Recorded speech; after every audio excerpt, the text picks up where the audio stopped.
পরীক্ষায় ভালো ফলাফল করার জন্য কি কোনো আমল আছে? পরীক্ষায় ভালো ফলাফল করার জন্য তিনটা আমল আছে। এক নম্বর আমল হলো খুব ভালো করে মনোযোগ দিয়ে পড়াশোনা করতে হবে। ফেসবুক, ইউটিউব, টিকটক টিপাটিপি করা যাবে না। এগুলো বাদসাদ দিয়ে খুব ভালো করে মাথায় গামছা বেঁধে মনোযোগ দিয়ে মোবাইল টোবাইল অফ করে বন্ধু বান্ধব আড্ডা ফাড্ডা ছেড়ে দিয়ে ক্রিকেট খেলা টেলা সকল উন্মাদনা থেকে মুক্ত হয়ে মনোযোগ দিয়ে সিলেবাস কমপ্লিট করে পরীক্ষার প্রিপারেশন ভালো করে নিতে হবে।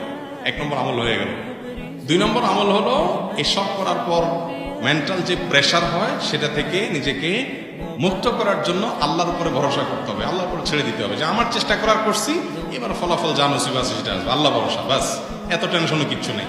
এই পরীক্ষায় জিতলে একেবারে আমি প্রেসিডেন্ট হয়ে যাব, আর না জিতলে আমি একেবারে পানিতে ডুবে যাব, ব্যাপারটা এরকম কিছু না। আল্লাহ ভরসা, আমার চেষ্টা আমি করেছি, লেখাও ভালো করে লেখার চেষ্টা করব, বাকি আল্লাহর ফয়সালা যেটা হবে সেটা আমি সন্তুষ্ট।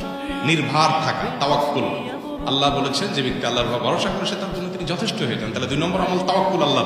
নিজের চেষ্টা আগে, চেষ্টা ছাড়া আবার তাওয়াক্কুল করলে হবে না, চেষ্টা করতে হবে, এরপরে তাওয়াক্কুল। 3 নম্বর হলো দোয়া।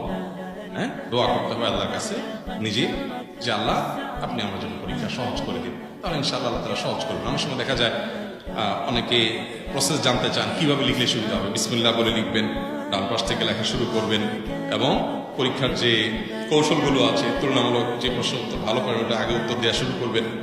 এগুলো লক্ষ্য রাখবেন। কোনো প্রশ্ন উত্তর ভুলে গেছেন, মাথা থেকে চলে গেছে, স্মরণ করার চেষ্টা করছেন। সাধারণত এটা একটা আপনার পরামর্শমূলক আমল, কোনো সুন্নাহ আমল না, সুন্নাহ নির্দেশ না। যে ভুলে গেছেন মনে করেন, তাহলে সেক্ষেত্রে আপনি দুরূদ পড়েন, আল্লাহুম্মা সাল্লি আলা মুহাম্মাদ ওয়া আলা আলি মুহাম্মাদ, তাহলে সেক্ষেত্রে অনেক সময় স্মরণ আসে এরকম দুরূদ পড়ে। যাই হোক, এভাবে পরীক্ষা দেন, তাহলে 3টা আমল পরীক্ষা ভালো ফলাফল করা। এক হলো ভালো ফলাফল করার 1 নম্বর আমল হলো ভালো করে প্রস্তুতি নিতে হবে, পড়াশোনা করতে হবে। 2 নম্বর হলো আল্লাহর উপর ভরসা করতে হবে, প্রেশার যাতে কমে যায়, টেনশন যাতে কম থাকে সেটা। আর তৃতীয়ত হলো আল্লাহর কাছে দোয়া করতে হবে। 3মুখী প্রচেষ্টা হলে আশা করা যায় আল্লাহ তাআলা ভালো ফলাফল দিবেন।